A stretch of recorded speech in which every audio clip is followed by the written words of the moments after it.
Bonjour à tous, mon nom est François Letarte, bienvenue sur ma chaîne JDR D30, une chaîne consacrée aux jeux de rôle sur table, une vie de rôliste. Ça va être une tentative de réponse à coups critiques. On va parler des modules écrits, de quelle façon je les évalue.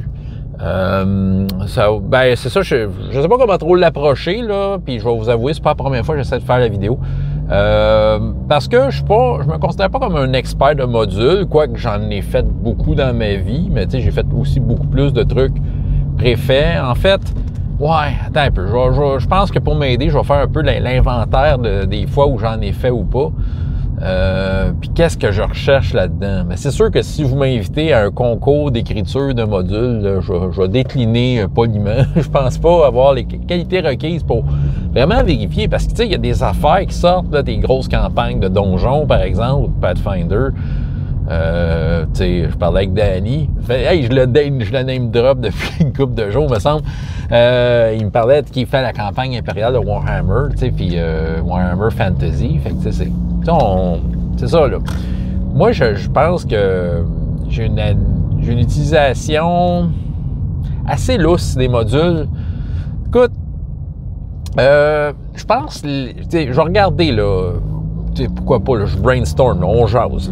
La première fois que j'ai fait un module, c'est sûr, la première fois que j'ai été meneur de jeu, c'était un module. La première fois que j'ai été joueur dans un jeu de rôle, je crois pas que c'était un module. Mon ami Nelson, j'ai bien l'impression que c'était une petite création, mais étant donné qu'on n'a pas joué bien longtemps, trop 2 games et demi, là, on n'a jamais été au bout de son affaire. Mais j'étais pas mal sûr que c'était une création. Avec du recul, avec mon souvenir, d'après moi, c'était une création. Mais là, le premier module que j'ai fait, c'était B2, le château fort aux confins du pays, qui venait dans la boîte rouge, la version de Mold V. OK? Il faut noter parce qu'il a été très populaire, la version de Frank Manzer, après, qui a été très populaire. Mais Mold V, il y avait le B2 dedans. Puis je l'avais fait. Je me souviens que je cherchais une histoire. C'était ça mon critère, là, parce que je sortais des livres dont vous êtes les héros. Hein. Puis, B2, c'était un module typique donjon de l'époque, c'est-à-dire c'était une mise en contexte, tu faisais ce que tu voulais. Tu abordais ça. Il n'y avait pas d'histoire, il n'y avait pas de mission. Fait que c'est ça. Fait que pour moi, ça me déstabilisait. Aujourd'hui, mettons que j'aurais à faire B2, pour moi, ça serait parfait. Parce que justement, les joueurs, il y aurait moyen en ces sessions 0 de voir un peu quel genre de groupe que c'est, puis dire, OK, dans le contexte B2, tu leur poses la situation. En fait, le décor, c'est plus de poser le décor, les joueurs se promènent dedans. La première fois que j'étais bien intense avec les modules, c'était Star Wars D6. Ça, c'était des modules qui étaient bien faits. Je pense que, je me trompe peut-être, mais je crois que j'ai toute dans ma bibliothèque la collection de la première édition de Star Wars en module.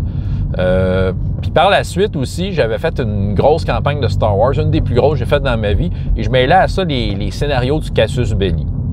Il y avait quand même une différence entre les deux.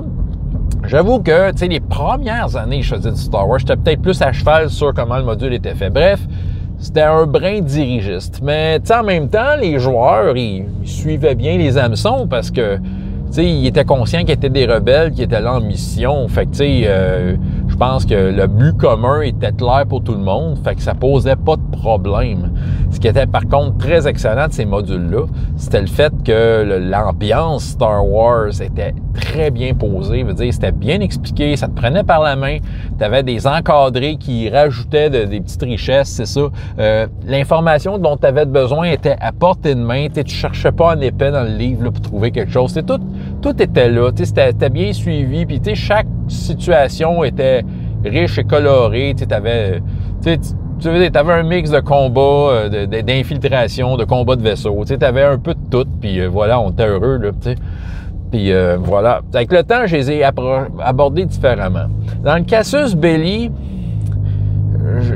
de mon souvenir, c'était un brin un peu plus dirigiste, OK? On nous racontait une histoire, puis on naviguait dedans. Encore là, on était quand même assez heureux, mais je me souviens que, je me prenais quand même des libertés, entre autres. Si, mettons, ils mettaient en jeu des personnages non-joueurs importants, mais des fois, je les échangeais contre des personnages non-joueurs qui étaient déjà importants dans l'univers du groupe que j'avais, puis qu'il y aurait d'affaires là. C'est juste question d'augmenter le drama. Fait que, tu sais, c'est ça. Puis je regardais les grandes lignes, là, parce que quand même, les scénarios de Cassius Belli, la plupart, ben, je les ai pas toutes faites.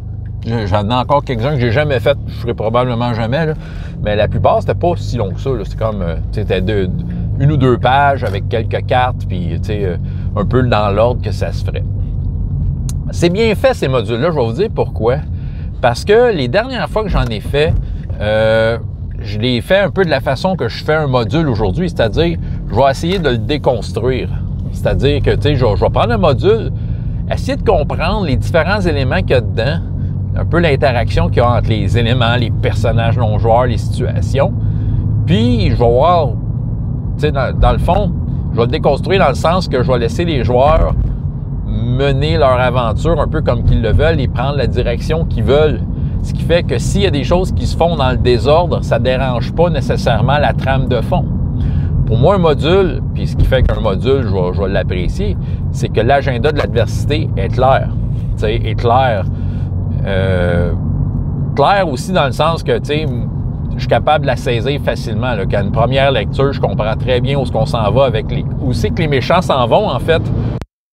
Problème il y a et dans quel ordre ces problèmes-là vont survenir si jamais les personnages non-joueurs ne font rien. Donc, c'est de voir un peu, c'est ça, moi je vois ça de même, un module, c'est un peu le plan de match des méchants, tu sais. Voilà, puis là, c'est le bonheur d'essayer d'envoyer les joueurs, faire ça dans l'ordre qu'ils veulent. La plupart du temps, ils vont quand même le faire dans l'ordre qui est prescrit. Pourquoi? Parce que souvent, les hameçons et les motivations à faire progresser l'aventure sont souvent assez claires, fait que les joueurs vont quand même la faire dans l'ordre, mais je me garde l'option de dire ils vont peut-être décider d'aller ailleurs, puis je ne serai pas déstabilisé. Fait que les dernières fois que j'ai fait des modules de Star Wars, de West End Games, ben, tu sais, je me souviens qu'il y a des scènes qui se sont faites dans le désordre, et savez-vous quoi? C'était le fun. Puis pour moi, c'était le fun parce que c'est des modules que souvent j'avais déjà fait. Il y a certains de ces modules-là, je les ai faits plusieurs fois. Puis c'est le fun de voir les joueurs prendre des décisions différentes. Ça me fait revivre le module de façon différente. Ça me met au défi d'essayer d'être vite sur mes patins, puis tout en conservant la trame de départ. Donc, si l'agenda de l'adversité est clair, c'est facile de me relier à ça, là. Fait que pour moi, c'est un critère. Il faut que l'agenda de l'adversité soit clair. Et il faut que le module me donne la liberté de changer l'ordre dans lequel les choses sont faites. C'est un peu ça que je vais regarder. Est-ce qu'il y a assez d'options? Un exemple que j'ai récent, que j'ai parlé dans une vidéo relativement récemment, ben, je suis dans la lecture de ça. C'est un module, bon, il y a des bons et des mauvais côtés, je vais vous parler des deux, mais c'est Temple of the Troll God, OK, qui se trouve être un module qui a été publié en 2000. Donc, c'était vraiment dans le temps de Donjons et Dragons, 3e édition, 3.0. Puis, il y avait plein d'affaires qui sortaient. Puis, je pense qu'il y avait le concours d'essayer de rentrer le plus de mots possible dans le moins de pages possible. Sérieusement, ça, c'est un défaut. Ça, tu vois comment j'évalue un module. Il faut que ça soit agréable à lire. C'est comme n'importe quoi, en fait. Tu sais, en tant que tel, ça veut dire que tout était tout pogné. Tu sais, c'est pas agréable à lire. Du moins... tu sais, si tu veux te retrouver dedans, c'est un peu difficile. C'est ça, la mise en page est très, très condensée, là. Mais quand même, en arrière de ça, il y a des bonnes idées.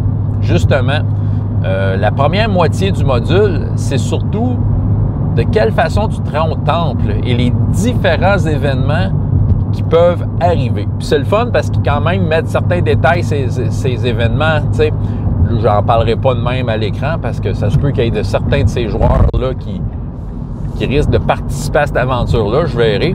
Mais en tant que tel, le Temple of the Troll God, c'est ça. Il y a comme la première moitié qui est tout ce qui se passe avant d'y arriver. Puis l'autre moitié, bien, c'est le donjon, entre guillemets, en tant que tel, avec les cartes puis les descriptions de salles. Fait que c'est ça. Ce que je vais rechercher dans un module, c'est... ben, tu sais, s'il y a une ambiance à poser, qu'elle soit posée de façon claire, précise, mais pas détaillée. Tu sais, j'ai pas besoin de savoir tous les détails personnellement. Temple of the Troll God, à mon avis, va un brin trop loin, même plus qu'un brin, deux ou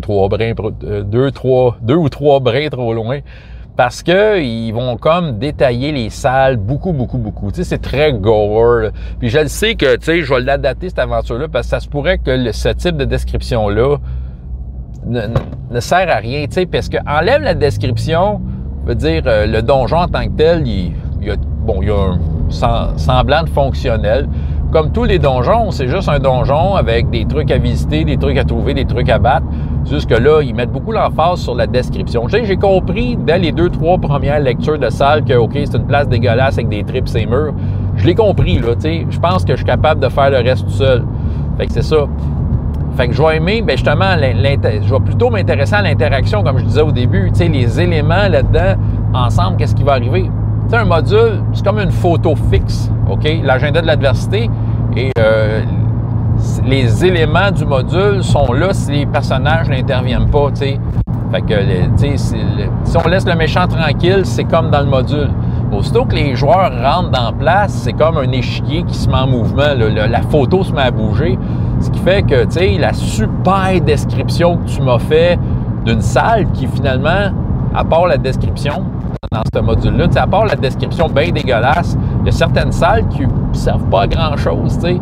Tu te retrouves avec un ennemi à battre, mais tu sais, les chances que cet ennemi-là soit là, une fois que les joueurs vont être rentrés comme des brutes, ça se peut qu'il est sorti de sa salle, soit pour se cacher ailleurs, ou, tu sais, il y a des chances que ça soit plus ça. Fait que, tu sais, je ne sais pas à quel point, pour moi, c'est utile à ce moment-ci de savoir que un tel personnage est en train de faire telle affaire à ce moment-là, si ça apporte rien vraiment à l'aventure, tu sais. Autrement dit, c'est ça. J'ai pas besoin d'autant, tu sais. Mais pourquoi que je persiste à faire Temple of the Troll God? Parce que j'aime beaucoup l'idée en arrière. Fait que c'est ça, là, il faut que je déconstruise le module, non seulement à savoir les événements qui se passent, quoique c'est très facile, comme j'ai dit, parce qu'il y a plusieurs options sur l'approche, puis une fois que tu es dans le donjon, bien, tu fais bien ce que tu veux. C'est ça, les motivations des personnages vont jouer sur la façon, sur ce qui va se passer. Mais je vais surtout déconstruire par rapport au fait de, ben OK, si j'enlève les éléments de description qui, moi, je trouve pas utiles, tu sais, c'est ça, est-ce que ça tient la route? Et je crois que oui, c'est pour ça. Mais ça va juste me demander d'être très, très sélectif. Tu sais, quand je lis un bout, qu'est-ce que j'ai besoin de savoir sur cette partie-là, puis go, on y va avec ça. Parce que faut que ça soit relativement léger aussi, c'est ça. Fait que ça, c'est des qualités que je recherche dans un module. Autrement dit, que ça soit pas trop linéaire, tu sais, ou s'il y a quelque chose de linéaire, mais que j'ai l'option de le mettre dans d'autres ordres. Est-ce que le module, est-ce que les éléments sont assez clairs puis assez flexibles pour que je mette ça dans un autre ordre? Parce que si je prends le module, entre autres, c'est quoi que je veux? Je veux les maps, tu sais, je veux souvent les cartes. Moi, c'est souvent ça, je veux les cartes. Puis, comme j'ai dit, je veux savoir, ben, OK, qu'est-ce que le méchant fait là, puis qu'est-ce qu'il veut? C'est ça. Il y a certains détails que je peux mettre, des affaires ou, tu sais, des conversations obligées ou tout ça. Tu sais, je sais qu'il y a des tables qui aiment ça, découvrir le module que quelqu'un écrit, puis ils vont comme être plus dociles, puis ils vont aimer ça, cette linéarité-là. C'est pas un défaut en tant que tel, c'est de découvrir le jeu. Je dirais que j'ai pas souvenir ben de table, moi, où ils voulaient ça. Dès la première scène, ils voulaient la liberté totale. Fait que c'est ça, la liberté totale, puis donne-leur la motivation pour pouvoir rester dans le module, puis après ça, regarde où ce que ça va, puis il faut que le module te permette de te promener là-dedans, finalement. Autrement dit. Fait que c'est pas mal ça que j'avais à dire, je pense, mon évaluation. C'est un peu un mix de plein comment je pourrais dire, de plein d'éléments, mais en tout cas, quel est le vôtre? Alors, c'était ma réponse à Coup Critique, François Letarte, JDR D30. Et jusqu'à la prochaine fois, il y a autant de plaisir dans la vie, dans les jeux. Au revoir!